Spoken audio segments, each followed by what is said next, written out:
Hello everyone. In previous lecture, we will discuss about the typhoid fever. इस lecture में हम बात करेंगे टिटेनस की। और जो टिटेनस बर्ड है ये आप लोगों ने बहुत ज़्यादा सुना होगा। एक तो सबसे ज़्यादा बच्चों में कि टिटेनस के इंजेक्शन लगवा लो, टिटनेस के इंजेक्शन लगवा लो। सबसे ज़्यादा कब? जब भी आपको कोई इंजरी लगती है, किसी को भी घाव लगा। मान लो होता ना कि लोग खेतों में कटाई करते हैं हंसिए से, अगर उन्हें हंसिया लग गया, उंगली में कट लग गया, कोई कहीं से गिर गया, सबसे पहली चीज़ जो आपको सुझाव दिया जाता है, चाहे आंगनबाड़ियों में हो, गांव में हो या आप कहीं के भी हो, सबसे पहले कहा जाता है आपने टिटनेस के इंजेक्शन लगवाया कि नहीं। आज हम उसी टिटनेस की बात करेंगे। अच्छा, यहीं पे एक और डिफरेंस, टिटनेस भी दो टाइप का जिसकी हम बात करेंगे ना, ये है पैथोलॉजिकल टिटेनस या फिर टिटेनस, है ना, पैथोलॉजी की वजह से, किसी पैथोजन की वजह से। इसके अलावा एक और होता है नॉर्मल फिजियोलॉजिकल टिटेनस। अब फिजियोलॉजिकल टिटेनस क्या? ऐसा टिटेनस जो नॉर्मल फिजियोलॉजिकल एक्टिविटी की वजह से हुआ। आप पूछोगे भैया दोनों चीज समझ में आया, एक फिजियोलॉजिकल एक पैथोलॉजिकल, लेकिन खुद टिटेनस क्या है? टिटेनस का मतलब होता है सस्टेन कॉन्ट्रैक्शन ऑफ मसल, है ना। पहले अगर मैं फिजियोलॉजिकल की बात करूं, सबसे अच्छा एग्जांपल क्या है कि जब भी आप एक वजन वाली कोई हैवी चीज हाथ में बहुत देरी तक लेके खड़े रहते हैं ना, फिर आप उसको जब छोड़ते हैं 5 मिनट बाद, तब आप फील करते हो कि आपकी मसल्स एकदम तुरंत रिलैक्स नहीं होती, उनमें एक टाइटनेस बनी रहती है एक लंबे समय तक के लिए। आप नहीं चाहते हो कि वो टाइट रहे, आप चाहे तो रिलैक्स हो जाए, लेकिन उसमें एक कॉन्ट्रैक्शन बना रहेगा, दैट इज टिटेनस। या फिर आप पुशअप से मान लो बहुत ज़्यादा 20-30, है ना, एकदम फुल कैपेसिटी से, तो आप देखो एक टाइटनेस बनी रहेगी। तो ये होता है physiological tetanus, sustain contraction of muscle due to repeated activities. लेकिन यहाँ हम जिस टिटेनस की बात करेंगे ये रहेगा पैथोलॉजिकल, मीन्स यहाँ पे भी मसल की एबनॉर्मल टाइटनेस रहेगी जो हम नहीं चाह रहे हैं। तो देखते हैं इंट्रोडक्शन से। It is a serious bacterial infection. क्या है? पहली चीज़ तो सीरियस है, जैसे मैंने बता दिया। और सीरियस क्यों है ये कब समझ में आएगा? जब हम इसके कॉम्प्लिकेशन देखेंगे। इसके अलावा बैक्टीरियल इन्फेक्शन तो कौन कॉज करेगा? जो पैथोजन रहेगा इट इज़ बैक्टीरिया। इसके बाद कौन सा बैक्टीरिया है इसको भी आगे देखेंगे। करेगा क्या? It primarily affecting the CNS, central nervous system, means brain and spinal cord. अब आप सभी लोगों के मन में एक डाउट आ रहा होगा कि भैया अब भी आपने बताया कि टिटेनस कॉज करेगा मसल स्पाज्म, है ना, मीन्स मसल का एक इनवॉलेंट्री कॉन्ट्रैक्शन, लेकिन अब आप बोल रहे हो कि it primarily affecting CNS, means brain और स्पाइनल कॉर्ड। फिर तो ये अलग अलग हो गया। नहीं, अलग नहीं है। जो हमारा टिटेनस है ना, जो भी इसको बैक्टीरिया कॉज करता है, क्लॉस्ट्रीडियम टिटेनाई कॉज करेगा। ये जो बैक्टीरिया है प्राइमरली हमारे ब्रेन को ही अफेक्ट करता है, CNS को आप बोल सकते हो।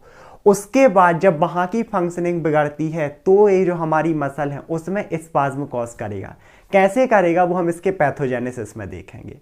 आगे देखते हैं कुछ बहुत ही इंपॉर्टेंट नोट करने वाली चीज़ें, जैसे कि tetanus is also called as lock jaw disease. बोलोगे भैया क्यों लॉक जॉ डिसीज हम टिटेनस को क्यों बोल रहे हैं?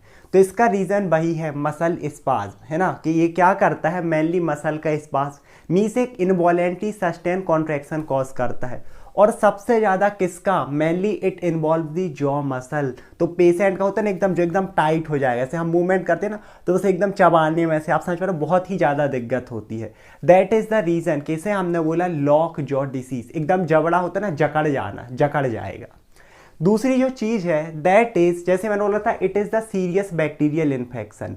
So it is the life threatening condition. Life threatening condition होती है, ये पेशेंट की जान भी ले सकता है। जान क्यों ले सकता है? जब हम कॉम्प्लिकेशन देखेंगे, जब पैथोजेनेसिस देखेंगे तब समझ आएगा।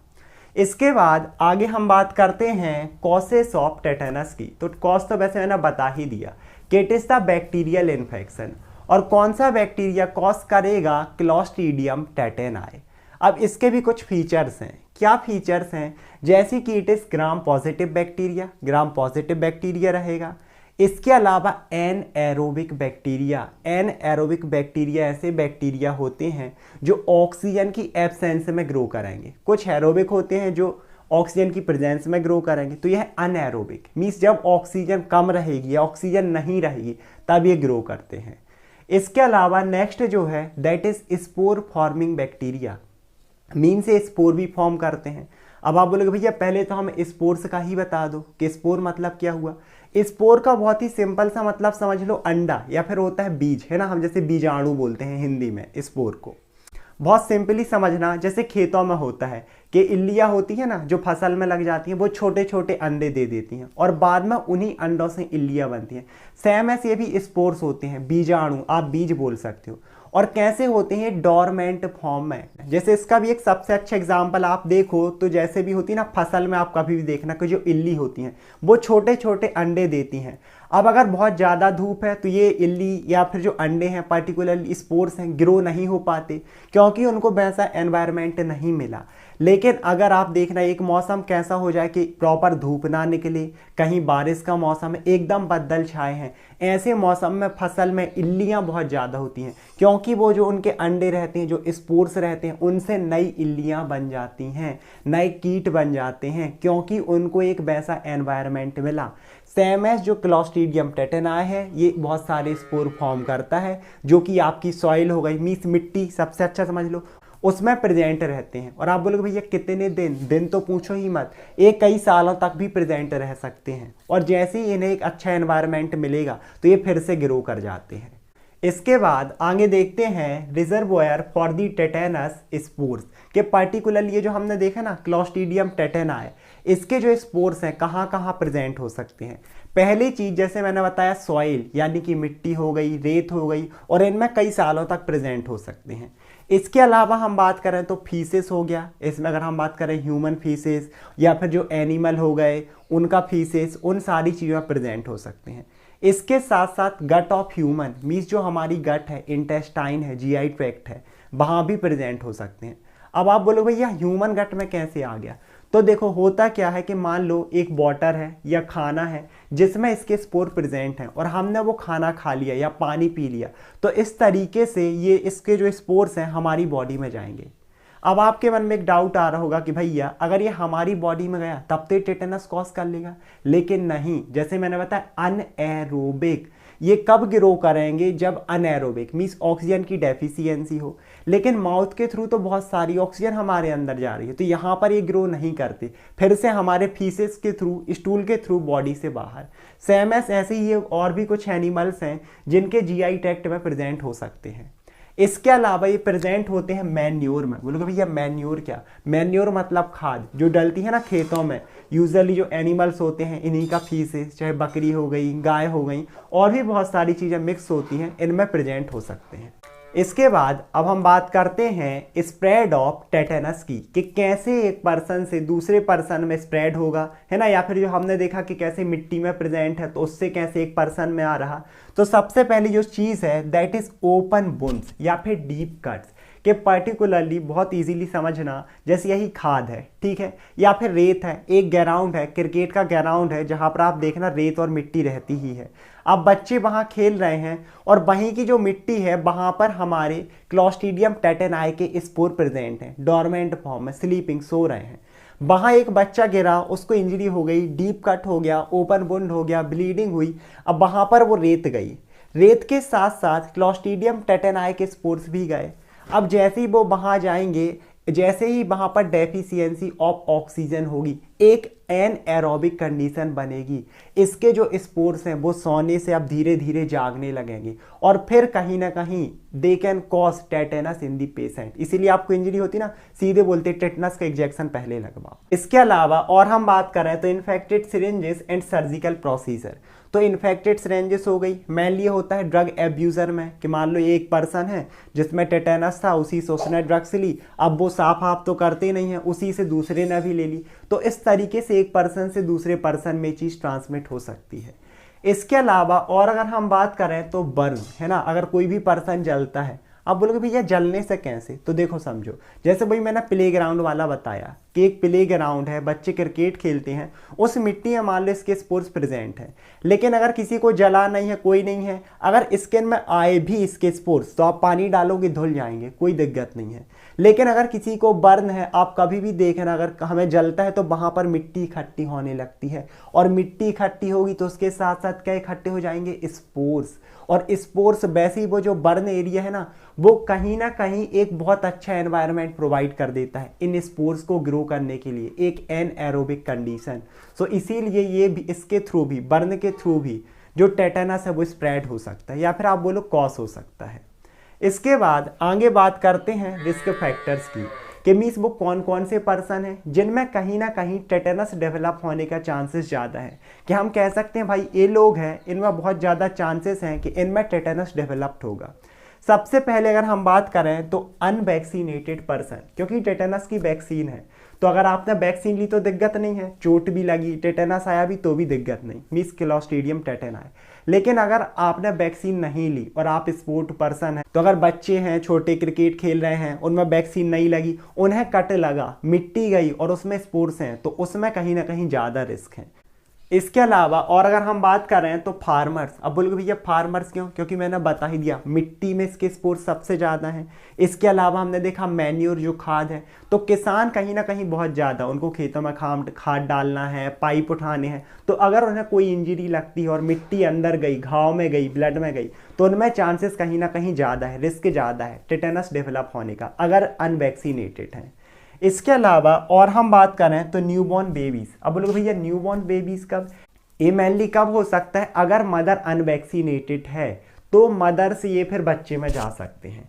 इसके अलावा और हम बात करें तो वीकेंड इम्यूनिटी, अब ये कब होगा, as in the case of AIDS, acquired immunodeficiency syndrome, या फिर आपने HIV सुना होगा, ह्यूमन इम्यूनोडेफिशिएंसी वायरस। इसमें पेशेंट की इम्यूनिटी बहुत ही ज़्यादा वीक हो जाती है, तो थोड़े से भी स्पोर्ट्स आए कहीं ना कहीं पेशेंट में टेटेनस डेवलप होने के चांसेस ज़्यादा।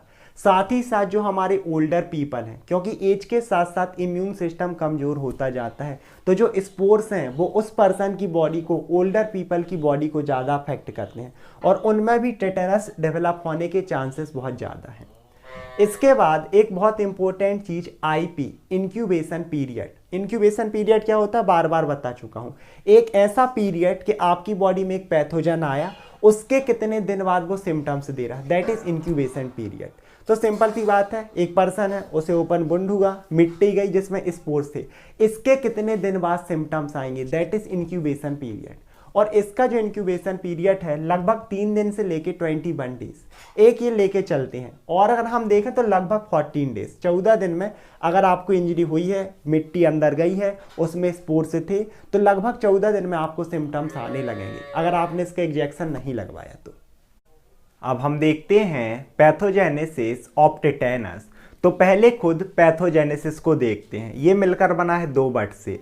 जो पहला है दैट इज पैथो, जो कि रिलेटेड होता है डिसीज से, और दूसरा है जेनेसिस, मीन्स जनरेट होने की प्रोसेस। तो डिसीज जनरेट होने की प्रोसेस को ही हम बोलते हैं पैथोजेनेसिस। मीन्स इसमें हम देखेंगे कि किसी भी एक पर्सन में किस तरीके से जो टेटेनस है वो डेवलप होगा, या फिर आप बोल सकते हो जनरेट होगा या प्रोड्यूस होगा। तो जो इसकी स्टार्टिंग होगी वो होगी एंट्री ऑफ बैक्टीरिया से, कि सबसे पहले बैक्टीरिया है वो किसी एक पर्सन की बॉडी में एंटर करेगा। और एंटर कैसे करेगा हमने पहले भी डिस्कस किया था, या तो उसे कोई कट हो जाए, या तो कोई वुंड हो जाए, कोई घाव हो जाए, कहीं पर उसे जल जाए, या फिर कोई एक इंजरी हो जाए। So bacteria enters into the body through a open wound, cut या फिर पंक्चर। और स्पेसिफिकली जो वुंड है वो किसके कांटेक्ट में आना चाहिए, it come into the contact with the soil, या फिर हम बात करते हैं मैन्योर की, मीन्स वहाँ की जो रेत हो गई, मिट्टी हो गई, या तो उसके कांटेक्ट में आए, या फिर जो मैन्योर है, स्पेसिफिकली जो खाद होती है ना जो खेतों में यूज़ होती है, क्योंकि इन्हीं में मोस्टली क्या प्रेजेंट होता है, ये बैक्टीरिया। स्पेसिफिकली इसके स्पोर्स जो कि हमने देखा था डोरमेंट फॉर्म में होते हैं, मीन्स सोते रहते हैं, और ये सालों साल, कई सालों तक भी मिट्टी, रेत में या फिर इस मैन्योर में प्रेजेंट हो सकते हैं। तो मान लो किसी एक पर्सन को कट लगा, उसी मिट्टी में या फिर उसी मैन्योर में साल्मोनेला टाइफी के स्पोर थे, अब वो क्या होगा उस पेशेंट की बॉडी में एंटर्स कर जाएंगे। एंटर्स करने के बाद जो नेक्स्ट स्टेप होगा दैट इज जर्मिनेशन। अब जर्मिनेशन क्या, बहुत ही आसान शब्दों में समझो तो जैसे कोई भी बीज होते ना, मटर का एक बीज है, क्योंकि मैंने स्पोर्ट्स को ही बोला जैसे बीज समझ लो, तो जैसे मटर का एक बीज है, चने का एक बीज है, हम उसे मिट्टी में डालते हैं, पानी डालेंगे, उसमें जो अंकुर आते हैं ना, growing stage, that is germination. कि अब जो बैक्टीरियल स्पोर्स थे, मैंने क्या बताया था एक और चीज़, कि जो साल्मोनेला टाइफी है that is an aerobic bacteria. Means ये कब ग्रो करता है? ऑक्सीजन की एब्सेंस में।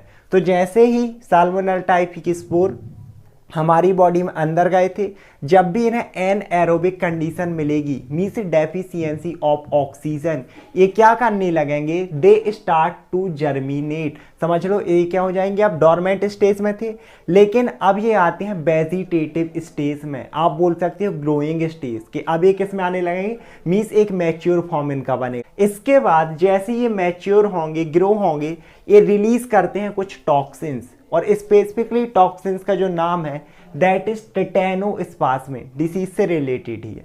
क्या रिलीज किया इन्होंने? टेटेनोस्पाज्मिन। इसके बाद जो नेक्स्ट स्टेज होगी that is transport of toxins. जो ये टॉक्सिन्स थे ना, टेटेनोस्पाज्मिन, अब ये हमारे बॉडी में ट्रांसपोर्ट होते हैं। बोलो भैया कैसे? फिर से वही जो आपका ब्लड हो गया, लिम्फ हो गया, इन्हीं के थ्रू। और ट्रांसपोर्ट होते होते जो नेक्स्ट स्टेज है दैट इज नर्व इम्पेयरमेंट या फिर नर्व बाइंडिंग। यहाँ पर आप क्या लिख सकते हो? नर्व बाइंडिंग भी लिख सकते हो, क्योंकि ये जो टॉक्सिन्स हैं टेटेनोस्पाज्मिन, ये क्या करते हैं? जो हमारी पेरिफेरल नर्व है उनमें जो रिसेप्टर्स होते हैं उनके साथ बाइंड हो जाएंगे और धीरे धीरे कहाँ पर एंटर्स करते हैं? CNS में, मीन्स ब्रेन और स्पाइनल कॉर्ड। और इसके बाद जो एंड स्टेज आती है दैट इज ब्लॉकेज या फिर मसल स्पाज्म, क्योंकि हमने स्टार्टिंग में ही देखा था टेटेनस मतलब मसल स्पाज्म, एक टाइटनेस, इनवॉलेंट्री कॉन्ट्रैक्शन। हम चाह नहीं रहे लेकिन तब भी मसल में कॉन्ट्रैक्शन है। कैसे हो रहा? क्योंकि जैसे ये टेटेनोस्पाज्मिन ब्रेन और स्पाइनल कॉर्ड में गए, ये इनहिबिट करते हैं रिलीज ऑफ इनहिबिटरी न्यूरोट्रांसमीटर। जो इनहिबिटरी न्यूरोट्रांसमीटर हैं वो रिलीज नहीं होंगे। समझ लो, इनका एक्शन ही खत्म कर दिया। फिर बोले भैया लेकिन तब भी मसल स्पाज्म कैसे हो रहा? देखो, हमारी बॉडी में दो टाइप के न्यूरोट्रांसमीटर, एक होते हैं एक्साइटेटरी जो मसल का कॉन्ट्रैक्शन करवाते हैं क्योंकि हमें चाहिए ताकि मसल में पावर आए। एक होते हैं इनहिबिटरी कि भाई अब कॉन्ट्रैक्शन हो गया, अब ये क्या करवाएंगे? रिलैक्सेशन। लेकिन यहाँ क्या हो रहा है? जो इनहिबिटरी न्यूरोट्रांसमीटर हैं वो इनहिबिट हो जा रहे हैं, उनका रिलीज ही बंद करवा रहा है टेटेनोस्पाज्मिन। कौन कौन से? गाबा हो गया ब्रेन में और ग्लाइसिन स्पाइनल कॉर्ड में। अब होगा क्या? इनहिबिट करने वाला है ही नहीं, रोकने वाला है ही नहीं। तो जो एक्साइटेटरी न्यूरोट्रांसमीटर है वो कॉन्टिन्यूसली सीक्रेट होंगे और मसल का कॉन्टिन्यूस कॉन्ट्रैक्शन कराते रहते हैं। तो ये किस में रिजल्ट करेंगे? कॉन्टिन्यूस मसल कॉन्ट्रैक्शन में। और फिर से वही, it result in muscle spasm, कि एक इनवॉलेंट्री टोन आ जाएगी आपकी मसल में, और इस तरीके से पर्सन में मसल स्पाज्म या फिर टेटेनस डेवलप होता है।